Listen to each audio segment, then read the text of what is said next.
Everyone, welcome to my channel. My name is Amisha and I am from Arts Room. आज की video में हम करने वाले क्लास 11 का इंट्रोडक्शन ऑफ वर्ल्ड हिस्ट्री के टॉपिक पे बात करेंगे।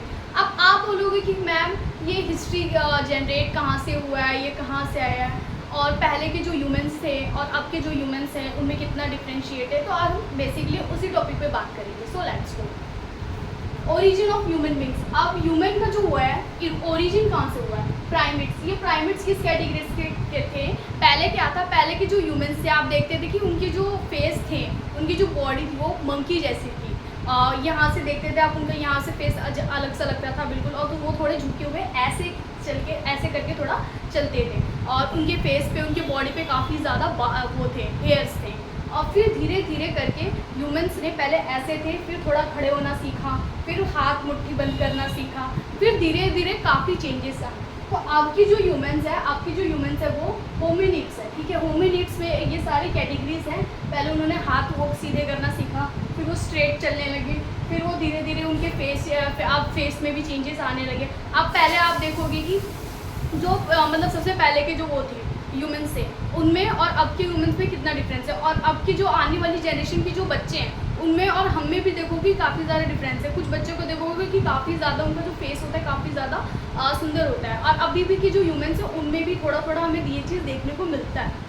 लेकिन अब के जो आने वाले जनरेशन है धीरे धीरे क्लियरिटी बढ़ती जा रही है। सो इसके बाद ये जो होमिनिड्स है, होमिनिड्स में भी दो कैटेगरीज है, ऑस्ट्रेलोपिथेक्स, होमो। ऑस्ट्रेलोपिथेक्स में भी ये सारी कैटेगरीज है, ये सारे आप नोट डाउन कर लेना, ये सब आप लोगों के लिए इम्पॉर्टेंट है। उसके बाद आप बोलोगे कि मैम फॉसिल्स क्या होता है? फॉसिल बच्चों वो होता है जो मिट्टी के अंदर, जैसे कि अभी हमारा जनरेशन है, ठीक है, हमने कोई चीज़ है जैसे कि ये पेन है, ठीक है, पेन को मिट्टी के अंदर डाल दिया। अब मिट्टी के अंदर डाल दिया तो काफ़ी साल बाद इसका किसी ने मतलब खुदाई की, तो खुदाई के दौरान इसको जब निकाला तो इसके अंदर काफ़ी ज़्यादा परत जम चुकी थी, क्योंकि और ये काफ़ी पुराना भी हो गया था, क्योंकि अगर हम किसी चीज़ को काफ़ी टाइम तक दफना के रखते हैं तो उसके अंदर परत जम जाती है और वो मतलब काफ़ी टाइम हो जाता है तो पुराना भी हो जाता है, तो उसे ही फॉसिल्स कहा जाता है। तो जब ये जो थे जो हिस्ट्री के जो ये थे ऐसे वो क्या कहते हैं जो न्यू न्यू चीज़ों का इन्वेंशन करते हैं, उन्होंने जब ये चीज़ देखा फॉसिल्स वगैरह, तो उसी से हमें ये चीज़ जानने को मिली,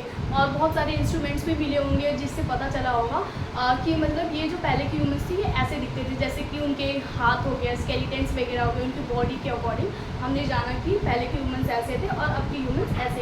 अब आप लोग पूछोगे कि why do we study history? हमें हिस्ट्री क्यों पढ़ना है और क्यों जानना ज़रूरी है? पास्ट और प्रेजेंट के बारे में क्यों जानना जरूरी है? अच्छा बच्चों, एक बात मैं क्लियर कर दूँ आप लोगों को कि जब हम अपने पास्ट को जानते हैं तभी हम अपना प्रेजेंट एंड फ्यूचर अच्छा कर पाते। देखो, जब हमें अपने पास्ट के बारे में पता होता है कि पास्ट के जो ह्यूमंस थे वो ऐसे थे, तो फिर हम अपने प्रेजेंट में जो प्रेजेंट के जो ह्यूमंस हैं उसमें ये सारी चीज़ें सिमिलैरिटीज़ देखते हैं कि इनमें है या नहीं है, और फिर अपने फ्यूचर को अच्छा करने के लिए हम जो पुरानी चीज़ें हैं उसको दोहराते नहीं हैं, ठीक है। सपोज़ ये तो चलो ये भगवान का देना है, नेचुरल ही है कि पहले ऐसे थे कि अब धीरे धीरे ऐसे हो गए।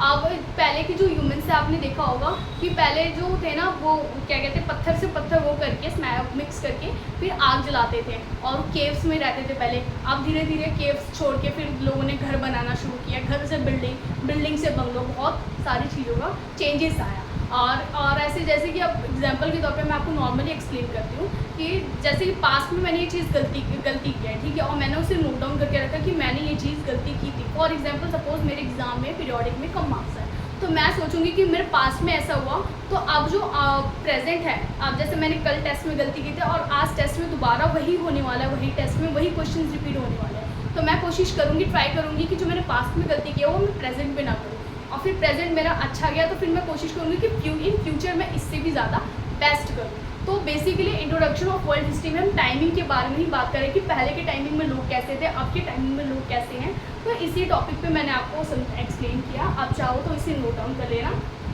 ठीक है, ताकि आपको मतलब नोट्स बनाने पे जब नोट्स बनाओ और उस चीज़ को रिवाइज करो तो आपको प्रॉब्लम ना हो। Thank you for watching my video. अगर आपको मेरी वीडियो अच्छी लगी हो तो लाइक एंड सब्सक्राइब ज़रूर करना और वीडियो को शेयर ज़रूर करना। आप लोग शेयर करोगे तभी मुझे मोटिवेशन आएगी और मुझे अप्रिशिएट ज़रूर करना, ताकि मैं आगे आप लोगों के लिए ऐसी वीडियोज़ बनाते रहूँ। Thank you once again.